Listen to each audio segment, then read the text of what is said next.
سیدہ عائشہ صدیقہ رضی اللہ تعالیٰ عنہا فرماتی ہیں نبی پاک نے اپنے دست مبارک سے کبھی نہیں مارا کسی بچے کو، کبھی کسی عورت کو نہیں مارا، کبھی کسی غلام کو نہیں مارا۔ مجھے ایک دفعہ ایک دوست نے کہا کہ فلاں استاد صاحب مارتے بڑا ہے، میں نے کہا منت کرنی ہے، بندہ معزز ہے، پوچھنا ہے کسی دن کس دلیل سے مارتے ہیں، پوچھنا ہے کسی وقت، عرض کرنا ہے، کو مل جائے۔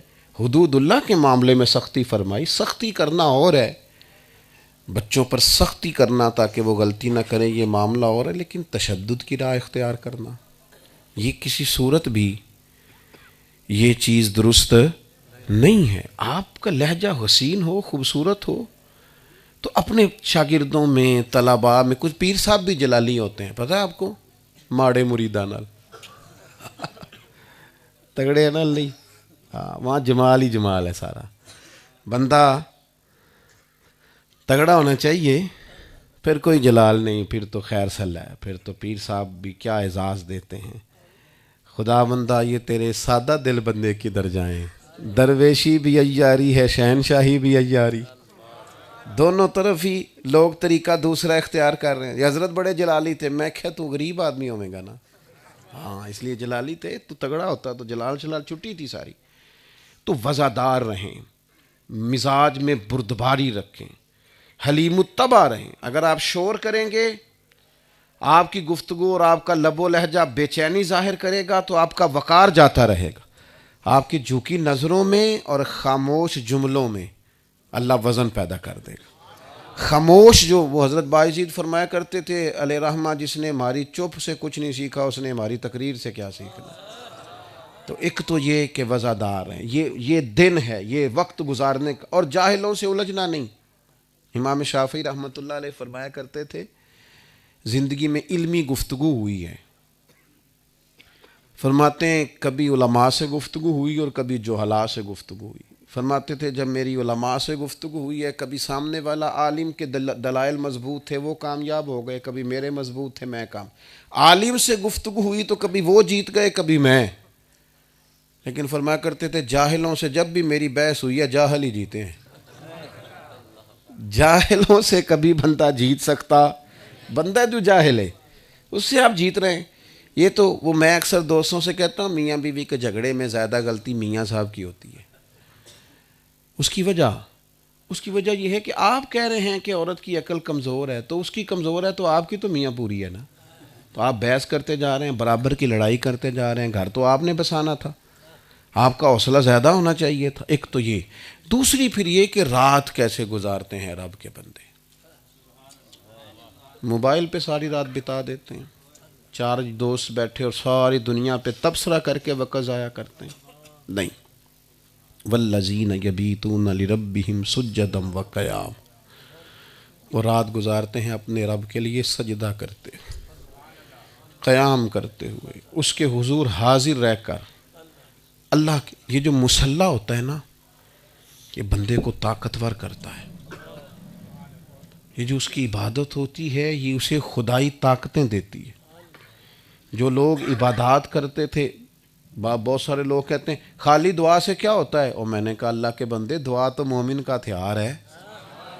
نبی کریم رات کو دعا کریں تو صبح حضرت عمر جیسا آدمی اللہ اسلام کو عطا کرتا ہے۔ اپنے مزاج میں عبادت کا ذوق لائیں۔ یہ کچھ چیزوں نے نا، میڈیا نے، یہ موبائل نے، یہ ان چیزوں نے ہم سے ہمارا مسلح چھین لیا ہے۔ جب تک انسان عبادت، ہمارے بڑے استاد تھے نا مفتی حبیب اللہ صاحب رحمۃ اللہ علیہ، مفتی صاحب رحمۃ اللہ علیہ فرمایا کرتے تھے کہ میں جب سید صاحب کے پاس پڑھ کے واپس آیا تو میں تہجد کی نماز کے لیے نہیں اٹھتا تھا، عالم بھی ہو گیا، حافظ بھی ہو گیا، تو میرے والد صاحب میاں جی ان کو کہتے ہیں وہ مجھے ایک دن کہنے لگے حافظ، تو میں پڑھیا نہیں، میں پھر بھی اٹھ کے سویرے نفل پڑھنا، تو جس سویرے اٹھ کے تہجد نہیں سی پڑھنی تو علم کا دلی پڑھیا سی، مصلی پہ نہیں بیٹھتا یار، تو سویرے اٹھتا ہی نہیں، اس کے حضور حاضر ہی نہیں ہوتا۔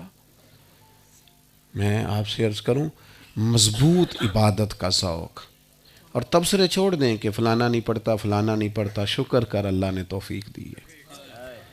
اور یہ عبادت یہ بھی انسان کو مضبوط کرتی ہے۔ آپ جب لمبی دعائیں مانگتے ہیں تو آپ کا رب سے رشتہ مضبوط ہوتا ہے۔ آپ دنیا سے بے نیاز ہوتے ہیں، لوگوں کی زیادہ ضرورت نہیں پڑتی بندے کو۔ جب وہ ساری باتیں اللہ رسول سے کہنے کا عادی ہو جاتا ہے، پھر اسے حاجت نہیں رہتی دنیا دار اس کی مدد کرے نہ کرے۔ شرط یہ ہے کہ اس کی عبادات مضبوط ہوں۔ نبی پاک علیہ السلام سارا دینی دین کا کام کرتے تھے، حضور ہر وقت ہی عبادت میں رہتے تھے، ہر وقت۔ لیکن اس کے باوجود سیدہ عائشہ صدیقہ فرماتی ہیں گھر تشریف لائے اور حضور نے مصلی بچھا لیا اور ساری رات ہی نماز پڑھی۔ یہ صحیح مسلم میں آپ کو ملے۔ اور جب میں نے عرض کی حضور آپ کے صدقے اللہ اگلے پچھلوں کو معاف کرے گا، آپ اتنی زیادہ مشقت کرتے ہیں، آپ تو محبوب ہیں اللہ کے، تو فرمانے لگے عائشہ میں رب کا شکر گزار بندہ نہ بنوں؟ میرے بھائی عبادت کے ساتھ رشتہ، اب یہ جو ہماری راتیں تھیں تاک ایک رہ گئی ہے، یہ خاص اوقات تھے اللہ کی بارگاہ میں حاضری کے، سٹیٹس لگا کے ضائع کر دیے۔ اب تو معافیاں، وہ ایک دوست میرے پاس جمعہ پڑھنے آتے تھے تو عمرے پہ جا رہے تھے، بس میں بات ختم کرنے لگا ہوں، جمعے جا رہے تھے عمرے پہ، تو مجھے کہنے لگے کہ غلطی ہو گئی تو معاف کر دینا۔ میں نے کہا آپ تو مجھے احترام سے مل کے جاتے ہیں، رشتہ داروں سے معافی مانگیں، جن کے ساتھ کام کرتے ہیں ان سے معافی مانگیں، جن سے لین دین ہے ان سے۔ یہ کیا رسمیں ہوئی فیس بک پہ لگا دیا، کوئی غلطی ہو گئی ہو تو معاف کر دینا، یہ طریقہ ہے معافی مانگنے کا؟ ہمیں پتہ ہوتا ہے، پتہ سارا ہے سردار نو کیتیاں دا، یہ تا پردہ چپائی تیرا پلا ہو سی، من نانم کے من دانم، خبر ہے ہر بات کی۔